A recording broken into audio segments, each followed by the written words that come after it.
చెట్టు నిలబడితే నీడ ఇస్తుంది. కానీ మనిషి ఎక్కువసేపు నిలబడితే కాళ్లకు కష్టాలు తప్పవు.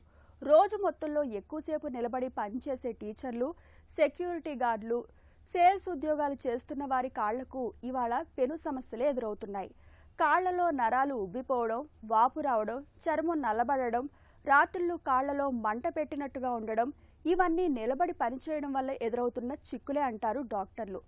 ఎక్కువసేపు నిలబడి పనిచేయడం అనేది కాళ్లకు ఎలా సమస్యగా మారుతుందో ఇప్పుడు తెలుసుకుందాం. ఎక్కువసేపు మనకి నిలబడి పని చేసే వాళ్ళల్లో ఈ వెరికోస్ వెయిన్ సమస్య అనేది ఎక్కువ వస్తుంది. అది మహిళలు కావచ్చు, పురుషులు కావచ్చు, ఇద్దరిలో కూడా ఎక్కువసేపు నించొని పని చేస్తే మాత్రం ఈ ఇబ్బందులు ఎక్కువ చూస్తుంటాం.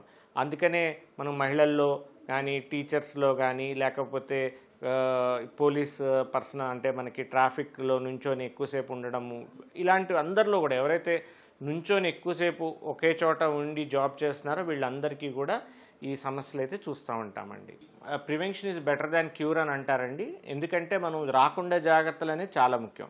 సో నేను వచ్చే ప్రతి పేషెంట్కి చెప్పేది ఏంటంటే ఈ జాగ్రత్తలు మనం తీసుకుంటే ఏమేమి జాగ్రత్తలు తీసుకోవాలనేది కూడా చెప్తుంటాము. ముఖ్యంగా దీనిలో భాగంగా ఎక్కువసేపు ఒకే చోట నుంచుంటాం, కూర్చుంటాం అవాయిడ్ చేసి కాస్త 4 అడుగులు అటు ఇటు వేయటము, టైంకి వాటర్ తీసుకొని హైడ్రేషన్ ఉండడము, మరి బరువు ఉన్నట్టయితే బరువు తగ్గటము. సో ఇంకా ఇలాంటి హై రిస్క్స్ ఉన్నట్టయితే ముందుగానే కంప్రెషన్ స్టాకింగ్స్ వాడడము, ఇవన్నీ చేసుకున్నట్టయితే మనం ఈ జబ్బు యొక్క తీవ్రమైన పరిణామాలు లేకుండా మనం చూసుకోవచ్చు. దీనికి మనం ఖచ్చితమైన ట్రీట్మెంట్ ఆప్షన్స్ ఉన్నాయి. Like glue treatment, laser treatment అనేది ఉన్నాయి, లేకపోతే క్లాక్స్ అనే ట్రీట్మెంట్ ఉంది.